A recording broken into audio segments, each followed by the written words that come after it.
Negara kita ni ada banyak tempat yang sangat cantik untuk kita terokai. Minggu lepas, kami berpeluang untuk menerokai salah satu tempat yang menarik di Malaysia. Hai, selamat datang ke Cameron Highland.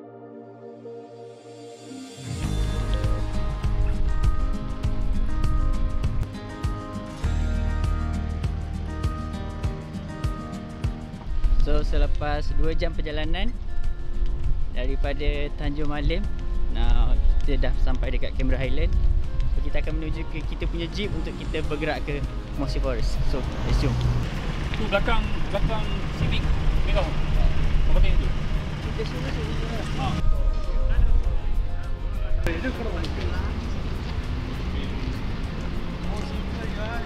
Hari ni kita nak pergi mana Jack?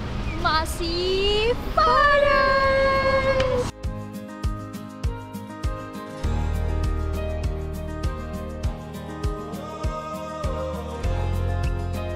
Kita agak lambat sikit hari ni tapi tak apa. Kita akan teruskan perjalanan mengikut plan kita. Boleh jalan ni two way. Dia nampak jalan kecil tapi dia two way. In and out same way.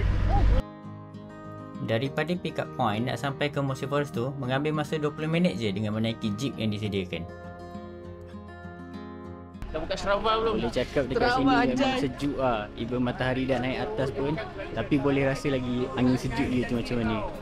So pada korang yang tak tahan sejuk, aku sarankan pakailah sweater tebal-tebal.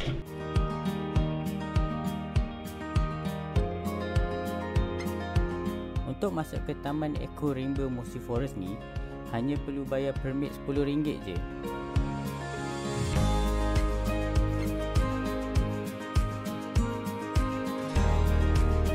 Bulan 12 boleh? 10 degree. Bulan 11 hujung sama bulan 12 kan? Macam ni. Sejuk, hijau, basah.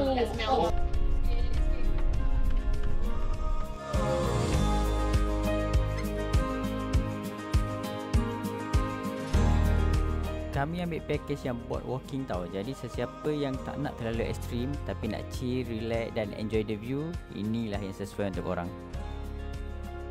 So, this is the end of Mossy Forest. So, kita akan bergerak ke tempat lain. Jom. Let's go. Let's go. Go.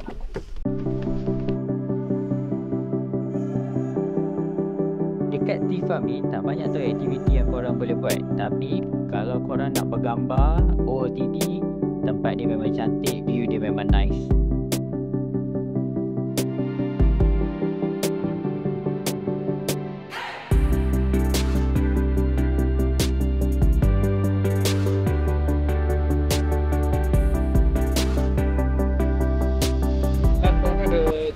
Counter. Sama ada nak masuk factory atau tidak boleh try dekat sana. Sekarang Right now we're at cafe that sells tea and also bakery. So let's find out what we have here.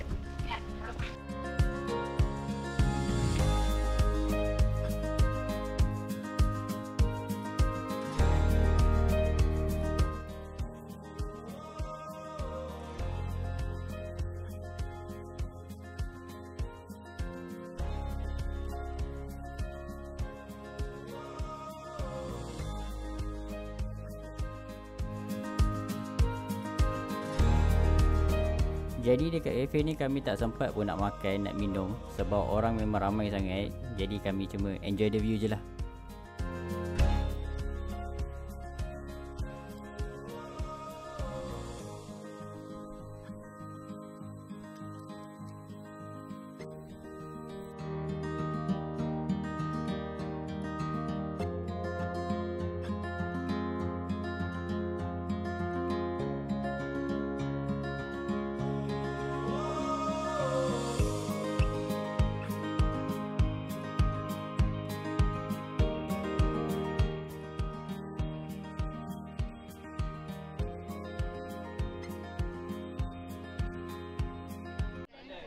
Sebulan dari sekarang kita ada next plan. Kita akan bergerak ke